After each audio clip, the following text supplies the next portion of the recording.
అవలంబిస్తున్నటువంటి కార్మిక ప్రజా వ్యతిరేక విధానాలను వ్యతిరేకిస్తూ జూలై 9వ తారీఖు నాడు దేశవ్యాప్తంగా ఉన్నటువంటి జాతీయ కార్మిక సంఘాల పిలుపు మేరకు జూలై 9వ తారీఖు దేశవ్యాప్త సార్వత్రిక సమ్మె జరుగుతూ ఉన్నది. దానికి వామపక్ష పార్టీలుగా మేము సంపూర్ణ మద్దతు తెలియపరుస్తూ ఉన్నాం. ఇప్పటికైనా కేంద్ర ప్రభుత్వం ఏదైతే భారతదేశానికి స్వతంత్రం రాకముందు వచ్చిన తర్వాత సంపాదించుకున్నటువంటి కార్మిక పోరాటాలతో సంపాదించుకున్నటువంటి చట్టాలన్నీ రద్దు చేసే కుట్ర కేంద్ర ప్రభుత్వం చేస్తూ ఉన్నది. దీని వెనుక తగ్గాలని చెప్పేసి సిపిఐ పార్టీగా డిమాండ్ చేస్తూ ఉన్నాం. 9వ తారీఖు నాడు దేశవ్యాప్తంగా కార్మికులు ఏదైతే సమ్మెకు పిలిపించారో దానికి వ్యాపార వర్గాలు కూడా మద్దతు ఇవ్వాలని చెప్పేసి మేము కోరుతున్నాం. ఒక దిక్కు 8 గంటల పని విధానం సాధించుకున్న తర్వాత ఈరోజు 12 గంటలు తీసుకొచ్చారు. ఇంకో దిక్కు కొద్ది మంది దగ్గరనే డబ్బంతా కూడా దేశ సంపద అంతా కూడా అక్కడ జమ అవుతుంది. మిగతా వాళ్లకు ఇవాళ ఒక మనిషికి ఒక కుటుంబానికి 375 రూపాయలు వస్తుంటే ఇంకో కుటుంబానికి ఏమో 90 కోట్ల రూపాయలు ఒక గంటకు వస్తున్నాయి. అంటే ఈ వ్యత్యాసాన్ని తగ్గించకపోతే రేపు నష్టం వచ్చే పరిస్థితి ఉంది. కాబట్టి దీన్ని కనీసం పరిశ్రమలు ఒక దిక్కు మూసేస్తున్నారు. లాభాలు లాభాలు లాభాలు ఎంత అనేది చూస్తున్నారు. కాబట్టి లాభాలు కాదు, ఇక్కడ భారత ప్రజల్ని కాపాడవలసిన బాధ్యత ఎవరైతే అధికారంలో ఉన్నో వాళ్ళ బాధ్యత ఉంది.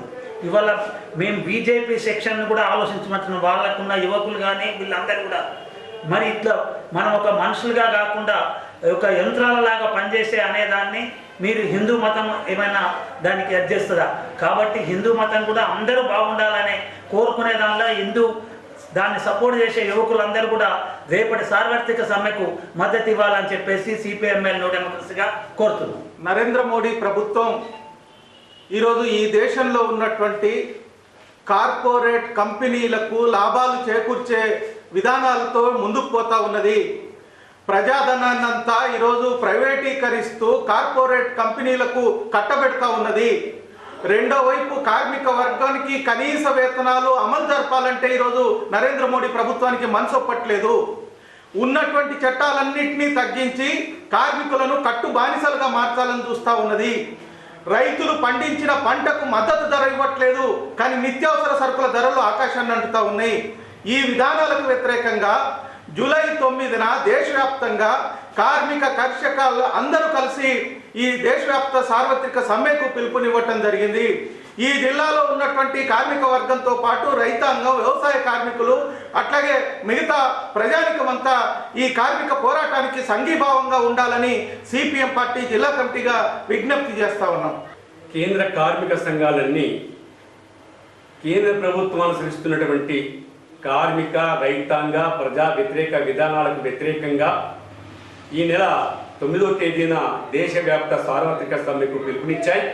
ఈ పిలుపుని ప్రజలంతా కూడా అమలు చేయాల్సిందిగా, ఈ పిలుపులో సార్వత్రిక సమ్మెలో పాల్గొని జయప్రదం చేయాల్సిందిగా ముందుగా ప్రజలందరికీ విజ్ఞప్తి చేస్తున్నాం.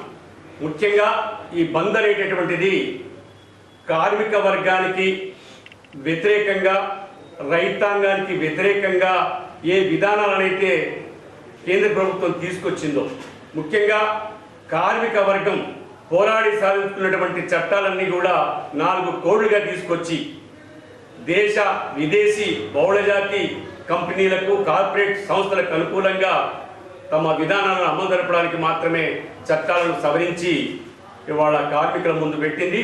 ఇది కార్మిక వ్యతిరేక విధానం తప్ప మరొకటి కాదు. సమ్మె చేసేటటువంటి హక్కుని నిర్వీర్యం చేసింది.